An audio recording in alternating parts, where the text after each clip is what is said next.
Welcome to the Eno River Unitarian Universalist Fellowship, or ERUUF as we like to say. My name is Reverend Jacqueline Brett, and whoever you are, wherever you come from, whatever your race, your gender, whomever you love, and wherever you are on your spiritual journey, we welcome you. If you're new to this community, and especially if you're visiting with us today, I invite you to introduce yourself right now in the chat box. You'll also find a link there that will help you to learn more about us.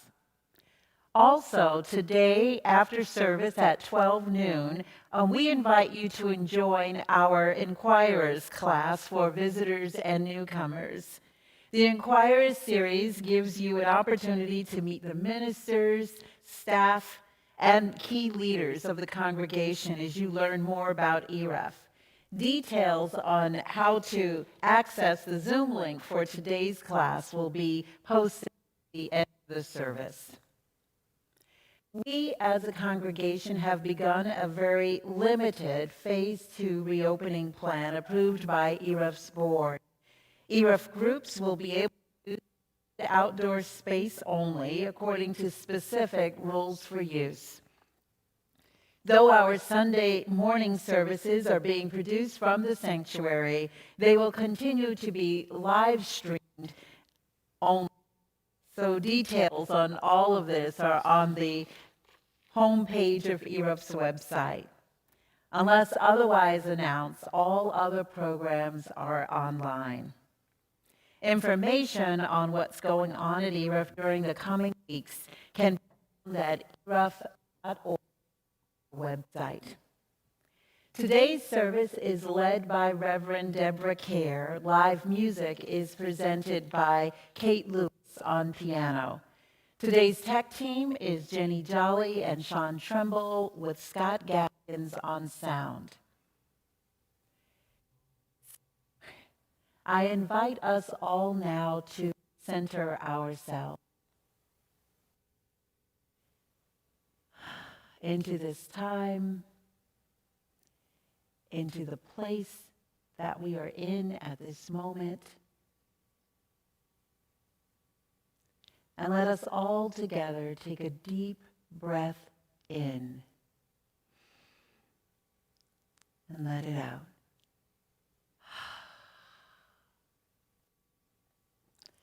And let us begin our worship.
Good morning.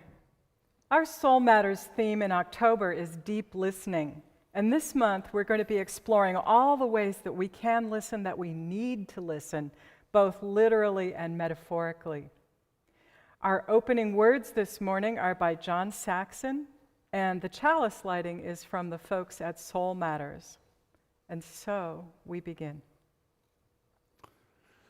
Listen, can you hear it? The Spirit is calling. It calls us in the silence and through the noise and the busyness of our daily lives. It calls us in the brightness of the day and the darkness of the night, in times of hope and despair. Listen, can you hear it? The Spirit is calling. It doesn't matter what you call it, for it has no name, and it has many names. The Spirit of life, the spirit of love, the spirit of compassion, the spirit of hope, the spirit of justice. Listen, can you hear it? The Spirit is calling. It's calling to you and to me. It's calling us to a greater wholeness, greater connection, greater service, greater love. It's calling us to heal the brokenness within ourselves, in others, and in the world. It's calling us to live more deeply. It's calling us to beauty. It's calling us to laugh and dance and sing. It's calling us to live through life's pain and sorrow. It's calling us to live courageously and kindly, to speak our truth in love, and to bend the moral arc of the universe toward justice. It's calling us into community. It's calling us into greater life for all.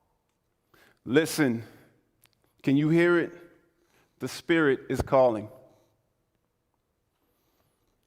We light our chalice, symbol of our Unitarian Universalist faith, to remember the light within, to know that that the hunger we feel inside is not an emptiness, but the echo of an inner wisdom that already knows what we need. May our time together help us welcome that voice and each other back home.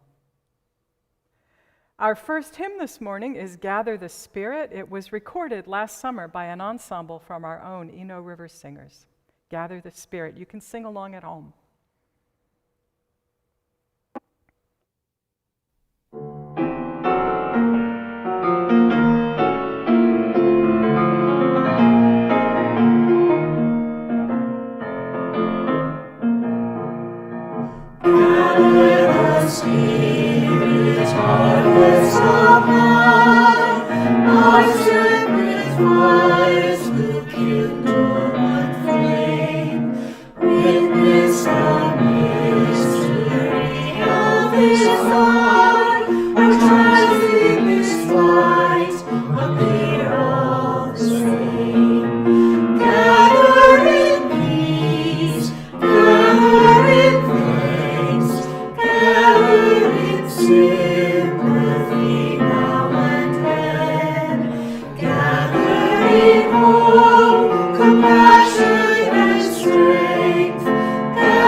I want to share a couple of quick updates with you. Many parts of this service, including Reverend Brett's remarks, were recorded a few days before we learned about the president's and several senators' COVID-19 diagnoses. Had Reverend Jacqueline known about this at the time, of course she would have offered our best wishes, our hopes, and our prayers to all for a speedy recovery and for all the best. Sometimes love is more than a feeling, it's an action. And it's always the right thing to do to wish people well when they are ill, and especially when they have a life-threatening illness. This is how we put our faith into action as Unitarian Universalists.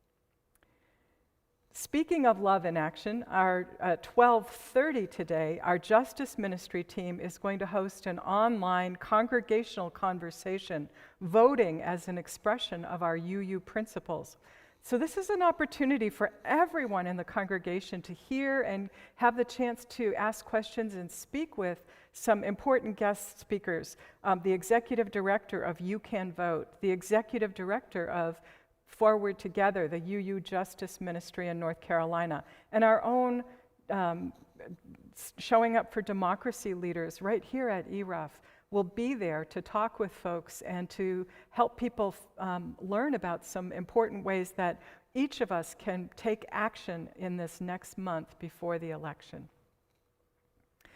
And also this week, unfortunately, we missed the chance to let everyone know that when we take the offering today, any part of the offering that's not part of a regular sustaining pledge will go to Communities in Partnership. This is a group from East Durham that is owned, organized, and operated by the people who live there, work there, and serve in East Durham. They have been heavily and negatively impacted in that community by economic, social, and political conditions long before the pandemic and certainly during the pandemic, but they are organizing themselves in powerful ways for change. And we're going to hear more about that in this morning's service. And after the service, we'll get that information to you through ERUUF's Facebook group as well. Much of today's service was created by ERUUF's own Restitution for Racism group. Members of the group have recorded themselves, and they're here to tell us who they are and what they do.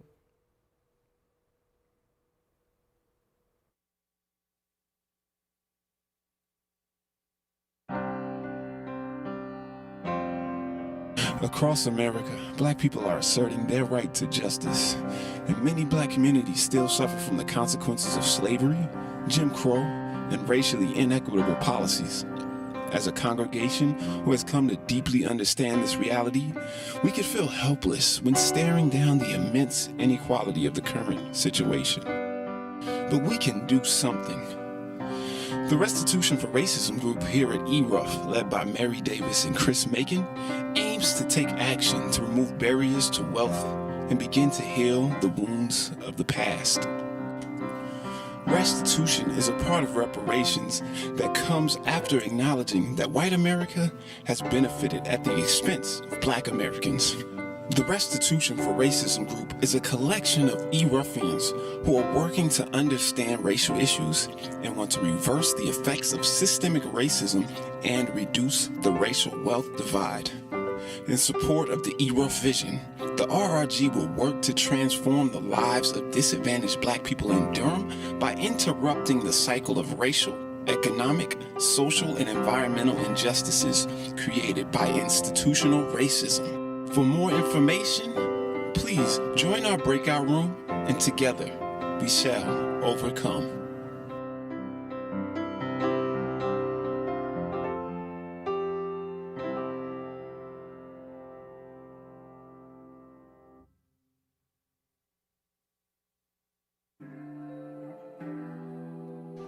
Many of us at ERUUF have been studying about racial injustices in America and want to know how we can support the accumulation of wealth by Black families, businesses, and communities. The Restitution for Racism group is working to help make the case for reparation here in Durham and how we can make it happen. Here are some of the compelling facts that we have learned. The median white family is 10 times wealthier than the median Black family. That is to say that Black families with kids have a dime to every dollar that white families with kids have. Today's racial wealth inequity is not a product of the differing actions and choices of Black and white individuals, but erases laws, policies, and programs beginning with 250 years of chattel slavery and 90 years of Jim Crow laws. Did you know, for instance, that the Federal Housing Administration mandated redlining of neighborhoods for blacks areas of high risk? Mortgages on these homes were not insurable, or if so, only with higher interest rates. This made it very challenging for black would-be home buyers to purchase a home in a black neighborhood, and many white neighborhoods had restricted covenants barring blacks from living there. Meanwhile, if you don't own a home, it is difficult to build wealth.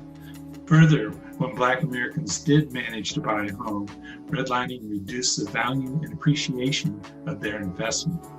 In addition, contemporary institutional practices sustain the racial wealth gap. Consider how the tax code not just perpetuates, but actively generates racial wealth inequality. For example, taxes are low on inheritances, thus supporting dynastic wealth. And in a myriad of other ways, government policies extract money from black families and black communities. Fines and fee policing, for instance, function to oppress black Americans. Those who cannot pay court costs are often kept in jail until the payment is made. In the meantime, their jobs and incomes are lost, families suffer, and moreover, it's difficult to get a job once released from incarceration. Even when they earn very high incomes, many black individuals end up accumulating far less wealth than their white peers. That's in part because black workers tend to give much more financial support to poor relatives, and in part because black kids often have to take out hefty student loans to pay for college. Those factors and many others add up to less money socked away in a home or invested in the stock market, and less money to pass along to children.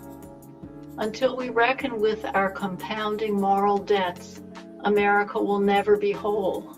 Many people are calling for reparation from the U.S. government for the immense harm imposed on black Americans.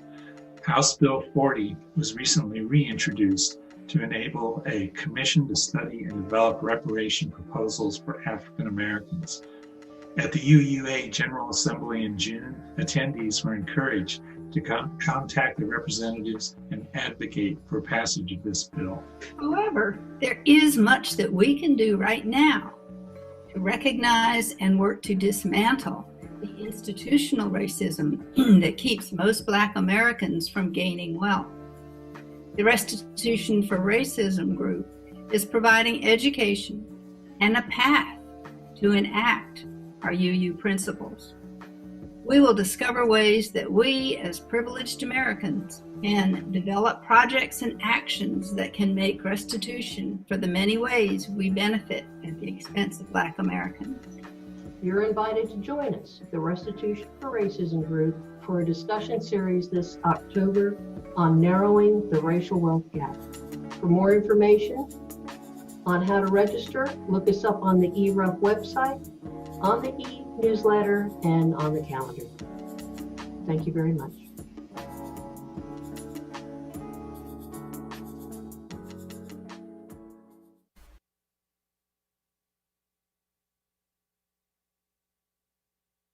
When that storm comes, don't run for cover. When that storm comes, don't run for cover. When that storm comes, don't run for cover. No, don't run from the coming storm. No, there ain't no use in running. When that rain falls, let it wash away. When that rain falls, let it wash away. When that rain falls, let it wash away. Let it wash away that falling rain. the tears and the troubles. When those lights flash, you hear that thunder roar. When those lights flash, you hear that thunder roar. When those lights flash, you hear that thunder roar. Will you listen to that thunder roar? And let your spirit soar when that love calls.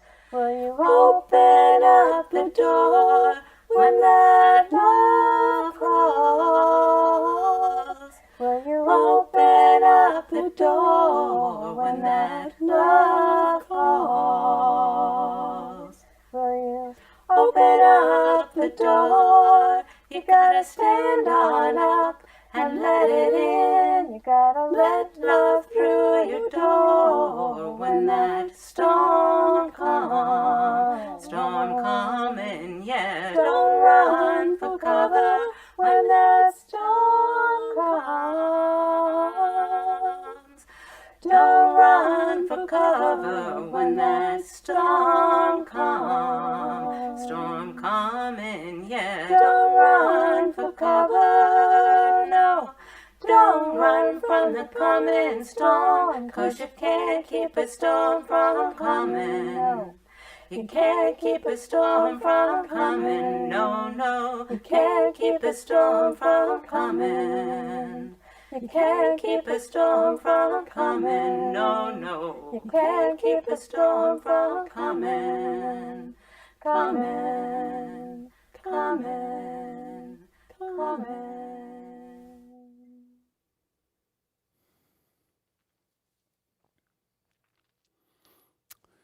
While I am surely not an example of the greatest black success story in America, I'm not rich or famous, nor have I enjoyed particularly successful careers. I have done what too many black children have not or will not be able to do. I have managed to overcome the cycle of trauma and poverty. Not because I'm smarter, more talented, or in any way more capable than anyone else. In many ways, my life is one of stars aligning, so to speak. And while there are so many stories I could tell you, here are just a few of the incredible set of circumstances that helped me get to where I am today. I spent a good portion of my youth in the relative comfort of a military base. Military bases offer an opportunity to live in a diverse and safe community. And as I've gotten older, I've come to truly appreciate this experience. See, when my mother retired too early for full benefits, too late to return to school and start a new career, and 3 boys to take care of, we moved back to her hometown, Raleigh, where I've learned that my experience was very different from many in my community. See, being able to be comfortable in predominantly white spaces is invaluable to taking advantage of every opportunity you can. My childhood on Army bases prepared me for the world in ways that many black people never experience. Though it was never easy, it was never too much for me to handle. And as a professional in aquatics, I became one of the first 2 POC directors for the city of Raleigh Aquatics. And after almost 20 years in the field, I can still say that people still tend to ask if I can swim. But though our lives dramatically changed after moving to North Carolina, the circumstances of my childhood prepared me for a career where black people have been historically underrepresented. After my mother retired from the military, like many single mother families, we experienced suffocating realities of poverty. Not only was our family housing insecure, but I was battling an untreated ADHD. So as you can imagine, school was very difficult. High school was particularly challenging, during which we moved housing at least 5 times, and I attended 6 different high schools. I entered high school as an academically gifted student, a star clarinet player. But by my fourth year, I was well behind, and dropping out seemed to be a more likely path. My fifth year started as all others. But after the first week, my mother drove me to Newmarket, Virginia, without really telling me what was going on, and she dropped me off at Shenandoah Valley Academy. Now, private schools are typically out of reach for most people who were as poor as we were, let alone boarding schools. But I imagine that my mother decided that she would do whatever it took for me to graduate, for me to have a chance. I graduated that year, and while my mother's sacrifice so that I could finish high school was another an incredible circumstance in and of itself, and I am eternally grateful that she did, there was another even more incredible and unlikely event that allowed me to beat the odds and leave that year with a diploma. About a year before I was whisked off to private school, my mother remarried. And for the first time, we had a two-parent household. And that year after, we were as close to stable as I had known since we moved back to Raleigh. The two incomes meant we had a place to stay, food, among other things that we may take for granted. Unfortunately, my stepfather, the only father that I had known, lost his lifelong battle with sickle cell anemia. Needless to say, his passing was devastating, both emotionally and financially. So you might imagine my surprise when my mother dropped me off at a private academy that next year. I asked myself, how can we afford this? Throughout the year, my tuition would get paid, though usually late. Once I was almost asked to leave before my mother found a way to pay the tuition at the last moment. Rarely did I have spending money, and I was never able to go on any class trips, but I was grateful to have a safe place to sleep and food to eat. As we drew near graduation, I was informed that there was an issue with my tuition payment. I don't remember how much, but there was a significant balance that needed to be paid before I could get my diploma. I truly believe the universe conspired to help me that day. My mother received a large settlement check from my stepfather's life insurance the day before graduation. My tuition was paid in full, and I graduated the next day. I hold nothing but gratitude for these opportunities. These are just a few of the incredible circumstances that allowed me to be where I am today. I am thankful for the opportunities I was given, and when times get hard, I refuse to give up because I know what it took for me to have a chance. But many people that I grew up with were not so fortunate. They didn't get the chances I did. There were no right in the nick of time settlements or comfortable communities that they could grow up in. No private schools to be whisked off to. It takes an incredible set of circumstances. Circumstances that did not happen for too many of my classmates, my friends, my aunts and uncles, my cousins, my brothers. It should not take an incredible set of circumstances for Black people to escape the tight grip of poverty in America, but it does. We should not have to hope for the stars to align when we can align ourselves to justice, equality, to dismantling unfair and exploitative systems, align ourselves to defeating racism in all its devious and destructive forms. So let us not wait for another incredible set of circumstances to change another child's life. Let's instead be an incredible set of people, determined to change ourselves, our community, and our world.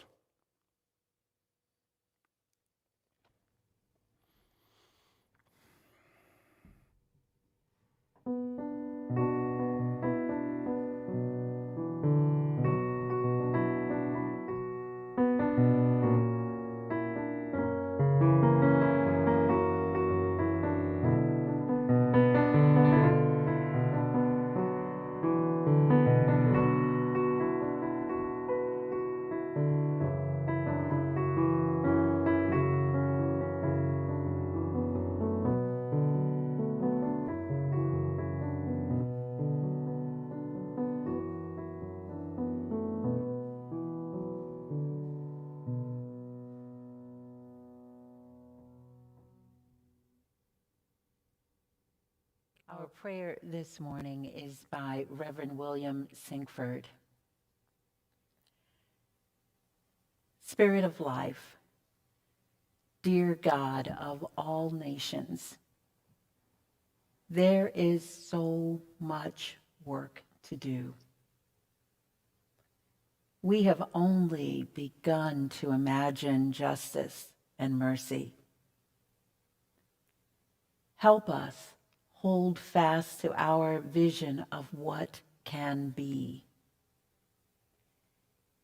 May we see the hope in our history and find the courage and the voice to work for that constant rebirth of freedom and justice. That is our dream. At this time, we lift up the joys, milestones, and concerns held in the heart of each one in our community. We offer prayers of protection for our democracy. We pray for the safety of each one of us, especially naming Black lives, brown lives, trans lives. We pray that our communities and our nation become truly inclusive, truly anti-racist, and fully committed to freedom, liberation, and justice for all. Our hearts cry out for sound and just leadership throughout our country. We pray that our hope is active and determined. We pray that courage be infused in us all. Let us pause for a moment of silence.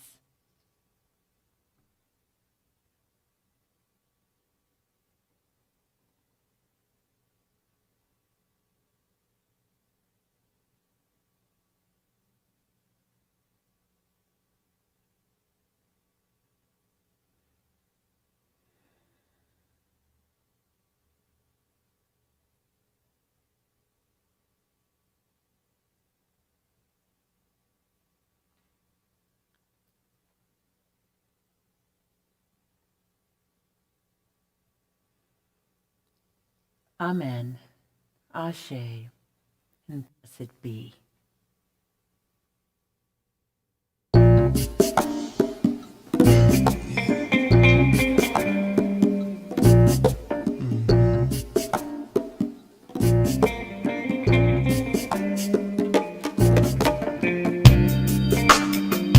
It's so incredibly amazing. My life is taken, and it's such a testament to patience, humility, and the power of inspiration. Coming from my past, I didn't think I'd make it past. Some things, sometimes in my life. Growing up a young black man, I faced some tough situations. They said I should have never made it. Somehow, through it all, through the fall, I found my way. Somehow, I beat the odds, though it was hard to get here today. Nothing is impossible, no matter what it seems. I'm telling you to never give up on your dreams. And it's so incredibly amazing that I surpassed all expectations. It took a whole lot of hard work and a lot of dedication. Got a lot of old friends still stuck in messed up situations. Coming from my past, I didn't think I'd make it past some things, sometimes in my life. Growing up a young black man, I had to go through some changes.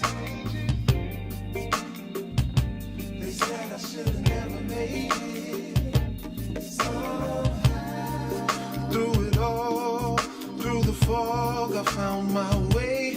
Somehow, I beat the odds, though it was hard to get here today.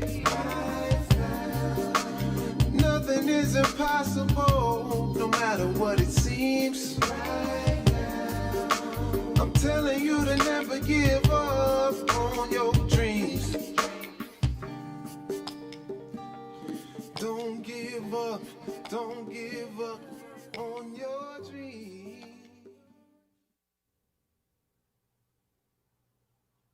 Good morning, everybody. My name's Mary Davis. I'm a member of the Restitution for Racism group here at ERUUF. I would like to tell you today about my journey to dismantling my own racism. I came face to face with my own racism here at ERUUF. I took one of the dismantling racism workshops about 6 years ago, and it changed my world. I learned that racism is more than a personal bias against Black people. Racism includes insidious cultural and institutional biases that keep most Black Americans undereducated and less healthy and poor.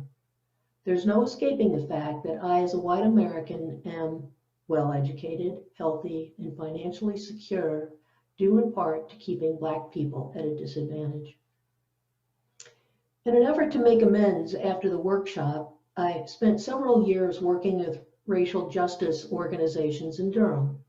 These were all very good experiences for me. I met wonderful people, I made important contacts, but I needed to do more to repair the damage from my own racism. The solution for me and my husband, Bill, has been to work directly with a poor Black family here in Durham. We're helping to increase their wealth with affordable housing and support of their business. This has had a surprisingly positive impact on our lives, and we've learned a lot about trying to make personal reparation for racism. Reparation is one of those words that elicits a quick denial from white people, including myself initially, as anything they can do personally for Black people. They say that reparation is something that governments do. Germany made reparation for the Holocaust. Americans have made reparation to Japanese Americans for their internment during World War II. But somehow, we're not doing this for a 400-year history of doing harm to Black people. Many people say it costs too much. Who would receive reparations anyway? There are lots of excuses and little responsibility taken. The key for my own take on reparation is that we are the government. We need to take personal responsibility for the benefits we as whites enjoy at the expense of Blacks. We need to repair the harm and the hate and the drag racism puts on everyone's lives. Reparation is a personal act, in my opinion. We need to turn the tide. Only then will the government have the political will to do what it should have done to make amends for slavery, Jim Crow, and the continuing structure of racism in our country. So what do I mean by personal acts of reparation? Why is our group called the Restitution for Racism group? Well, Sandy Doherty at Duke University defines making reparation as a three-step process. Acknowledgement of harm is the first step. Many people in this fellowship acknowledge that racism has caused harm to Black Americans in many ways. As white Americans, we enjoy a quality of life that has been denied to Black people, Black Americans. I acknowledge that I am a racist, but I want to be an anti-racist. According to Professor Doherty, restitution is the second step that must be taken to repair harm. I cannot do much about slavery or Jim Crow, but there's a lot that can be done now to dismantle racism the racist laws, policies, and practices that keep many Black people in our country from gaining wealth. There are Black people in Durham now who don't have the luxury of waiting for the federal government to take action. That could take decades. There are Black kids that are hungry now. They are not getting an equal education. Black people are being shot and killed. Minimum wage is just not enough to live on. Black-owned businesses are being forced to close. These are our neighbors. We need to make it right, and we can make it right. But institutional racism is complex. What can we do? How do we even get started? For Bill and me, it was through the personal relationships we had with the Black family I mentioned before. We got a glimpse of the daily trauma and challenges that they faced every day here in Durham. When we met them, they were about to be evicted from an apartment at Christmas time. We rented a home to them with the agreement of working together with them towards buying the home at an affordable price. We saw that stable housing helped keep the 5 kids safe and in the same schools. Without the fear of being evicted, the mother was able to start her own business. What we didn't calculate or didn't expect was the ripple effects to others in her family. Her homeless sisters and their kids had a warm, safe place to stay for a while. She's employing 2 members of her family. Life is not easy for them, but there is a path for this family to be better off. There's a lot more to this story, but there's no question that our personal relationships with this family motivated us to get more involved with making restitution. But as I said, my thoughts have evolved. As a result of being in the Restitution for Racism group, we have studied reparations for racism and developed suggestions for how to make personal acts of restitution. Once we shifted our perspective on how to use our time, energy, expertise, and other resources, including money, we recognized that there were many ways each of us can find to dismantle racist institutions and remove barriers to Blacks from gaining wealth. This does not have to be difficult. For example, we should speak up when we hear racist remarks. We should educate our family and friends about the issue. But we can do more. We should make sure everyone votes this November and get the people in power that can make the necessary changes at all government levels. Then we need to take part in enacting those changes. And there's much more to be done. We can support Black-owned businesses to help revive the Black Wall Street in Durham. We can contribute to nonprofit organizations that are providing affordable housing. The list goes on for how we can make durable changes in people's lives. There is a way forward to make personal acts of reparation for racism. I hope you'll join us and find out more at the Restitution for Racism group. Thank you.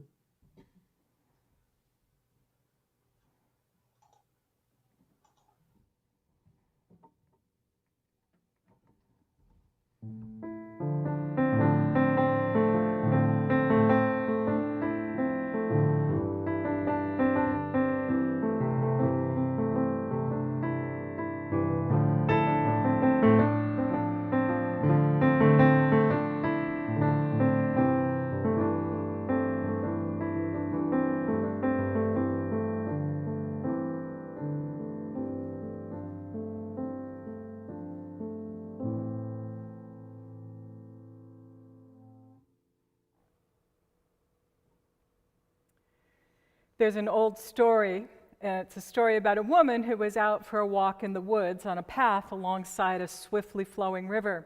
And as she walked along, she came upon a group of people. She saw them up ahead, and she saw that they were wading into the water, and they were pulling out tiny bundles out of the water as they came bobbing along in the swift current. And as she got closer, she said to one of the people, "What are you doing?" And they were horrified. They said, "These are babies, and we're pulling them out of the river. Come on, help us. We need all the help we can get." And she looked at them for a moment, and she just looked at them, and then she started moving off down the path, and somebody said, "Hey, where are you going? These are babies. We need help right here, right now. Get in here. And she said, I am going to help. I'm going down the river. I'm going upstream to find out who's putting the babies in the river. And we've got to get them to try and stop.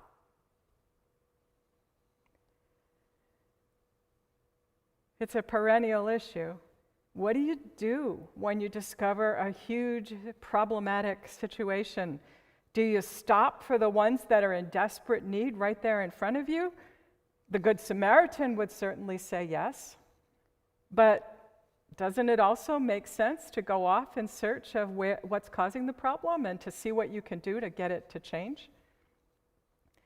Of course, when you think about it, there's not just one single correct answer. It's not an either-or problem. We don't have to worry about doing this thing or doing that thing. We really don't need to choose between saving the babies or stopping them from being tossed into the water. We need to do both things, and we have to. Probably have to do a few other things. But in the thick of a situation, especially in an overwhelming and a complex situation, this can be surprisingly challenging to remember. Especially, we forget to ask, who has the most information about what's actually going on? And so sometimes we get into terribly distracting arguments with each other about what's the best thing to do. And we waste a whole lot of energy that would be better spent in making plans and then setting off in different directions to each take action. Our Soul Matters theme this month is deep listening. And one of the most important things that Unitarian Universalists have learned over the last 20 to 30 years, I'd say, is how much we need to listen to each other. And even more, we have been slowly learning, painfully slowly learning at times, how much we have to listen to the people who are most affected.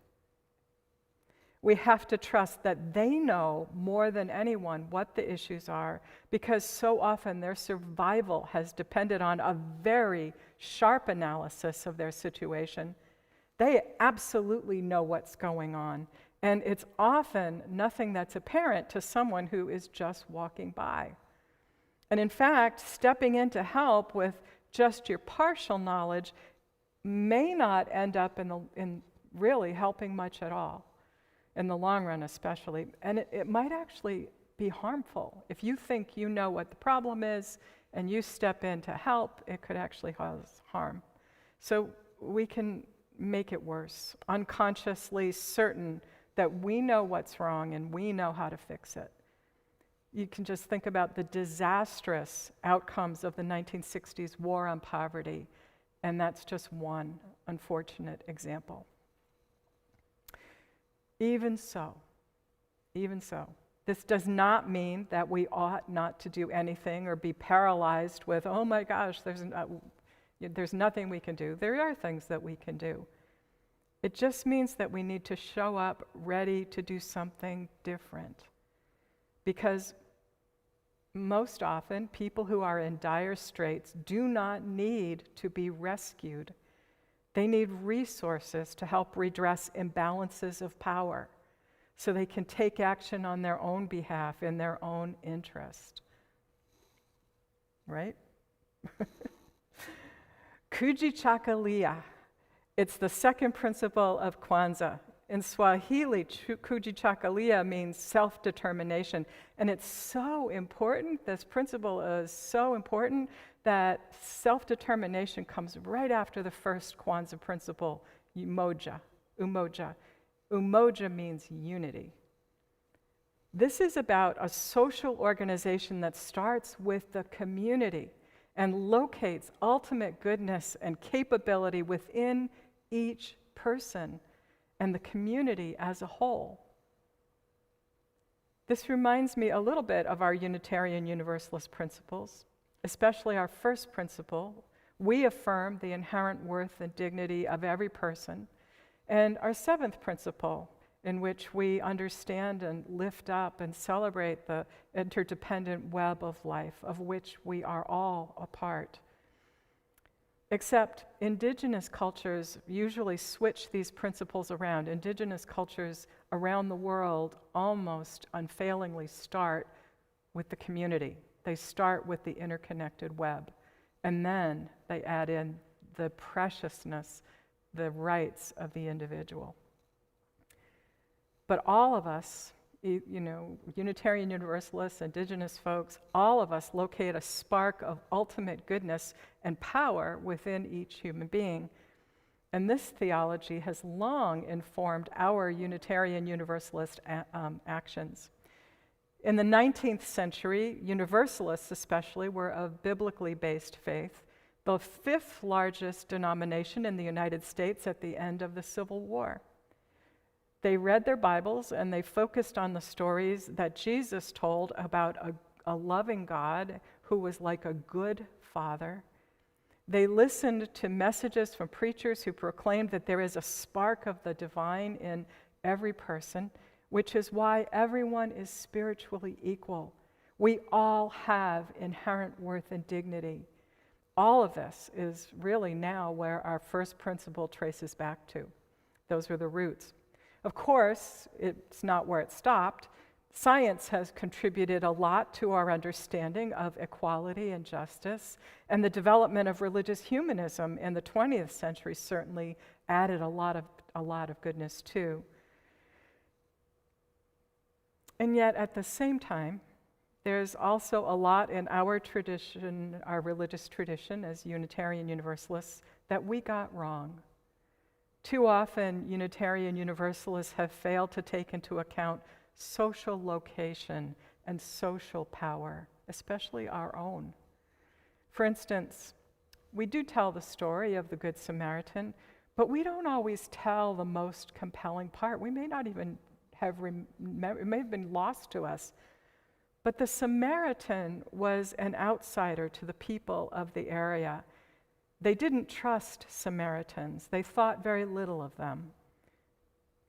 Maybe it was something like this. A man from East Durham is riding his bike on the American Tobacco Trail, and he comes across someone, maybe someone from South Durham, another part of Durham, lying on the ground, beaten and robbed. So he puts the person on his bike and he wheels them over to the Duke Urgent Care Center. And he hands over his credit card to the person behind the desk and says, "Bill me for whatever this person needs." And he goes back out for his ride, but on his way home, he stops by the clinic to check in on the person, and then he says, "Here's some money. They can take an Uber home. I'll pay for that."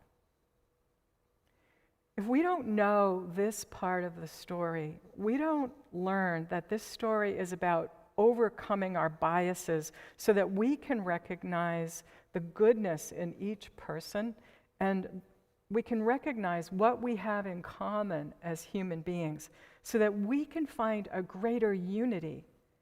And if we don't know this about the story, it's all too often for people with more social power to remain unconscious about their privilege. And so we might think that we can take a workshop and we can check the box, and that proves that we're not a racist.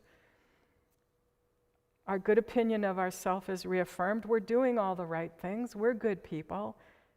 And pretty soon we fall into a false belief that as an individual we know what's what and that we can explain it to everyone else and the problem is going to be solved. And that's just not true. Because alone, anyone's view is too narrow to have it all figured out. Anyone's view. We need to do this work, and we need to do it in community. We need to be in conversation, especially with the people who are most affected, because they actually have the most knowledge.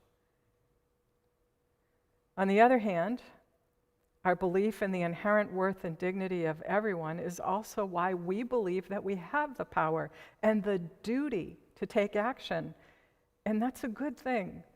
And so often, this is why we do what we do, and it's good.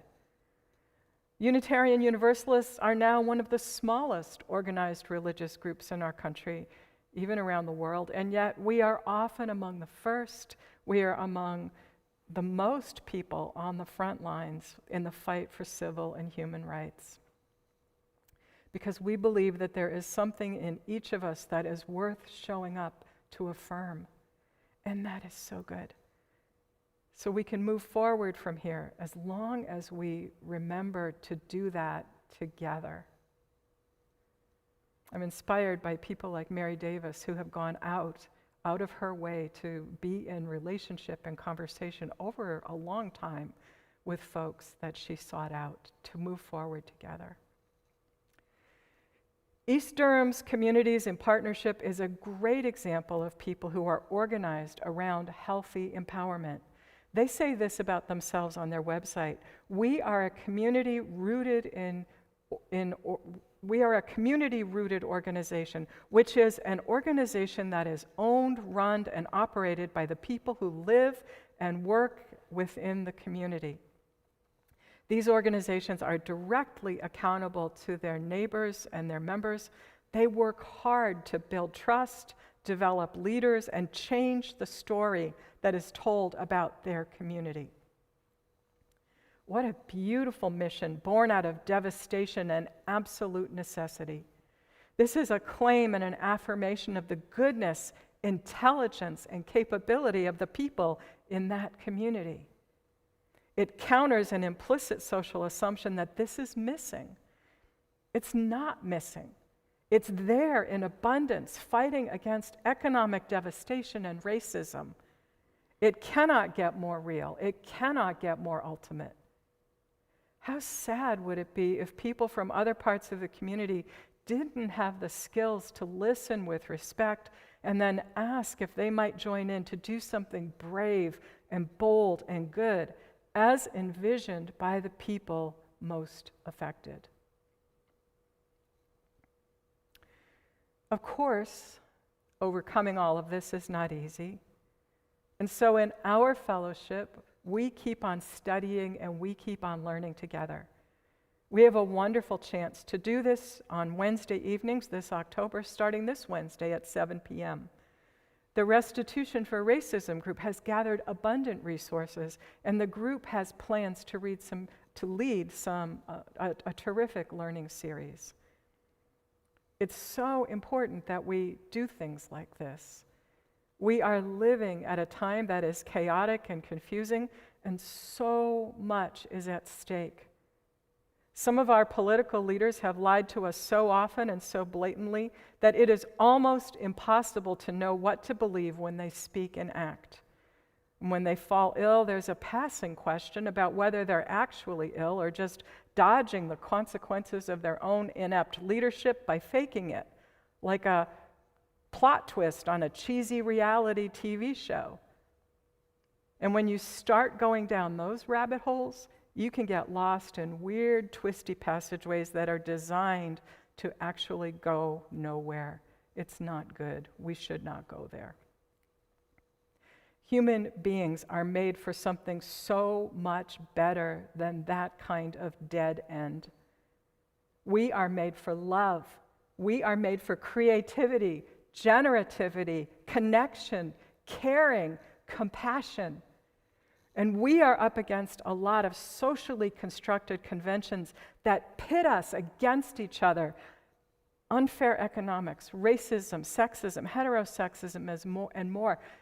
It serves to keep us apart. That's why we dismantle these things, so that we can get to the power of umoja, unity. And so it's extremely important that we listen to each other, because that's when we can hear the Spirit of life, the Spirit of love calling us to a better way to live. And when we listen and when we respond, that's when we find ourselves on sacred ground, a place that is full of possibility, and also paradoxically, it's a place that has some ultimate limits. There are some natural systems, there are some rules in this natural systems place. It is not a free-for-all. And when you learn the new system, it becomes clear where it's okay and not okay to go, what it's okay and not okay to say and do. And oddly, what those limitations create is equity and fairness and enough safety so that when we develop trust over time, we are able to share the truth about our experience. We can share our story honestly and openly. This is a sacred gift when someone shares their story. Thank you. It's one that is particularly needed when our culture is in spasms. And so this day, every day, may we listen deeply to each other, and especially carefully to anyone whose critical social, political, and economic analysis is born after long-time struggles for equity, inclusion, and a fair chance to be a part of the American dream. And may truth and love light the way forward into a future that is inclusive and good for all. Blessed be. Ashe. Amen.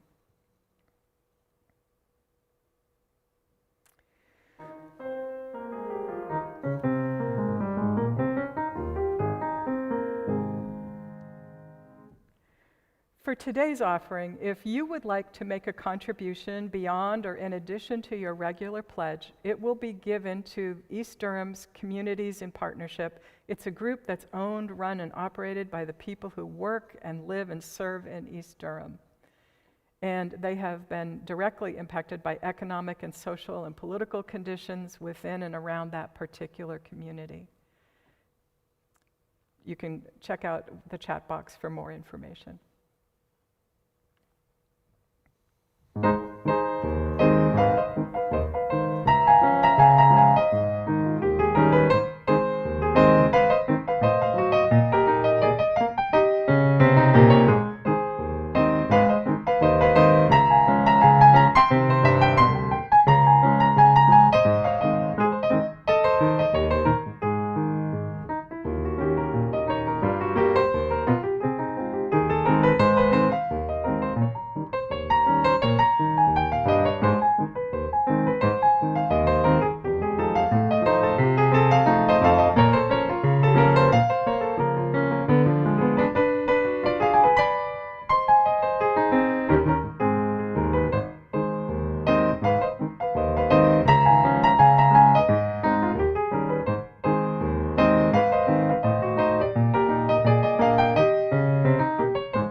We give thanks for all the gifts that help to support and sustain this beloved community that weave us into the fabric of the larger community beyond our walls.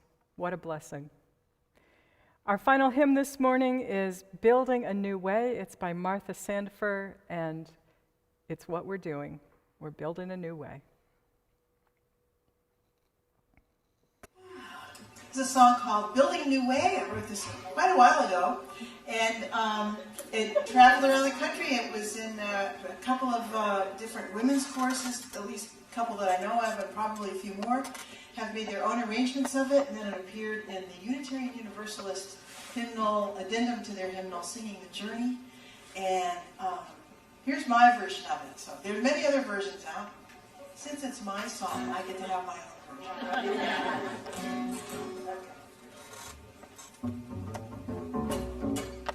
We are building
Our closing words this morning come to us by Wayne Arneson. He says, "Take courage, friends.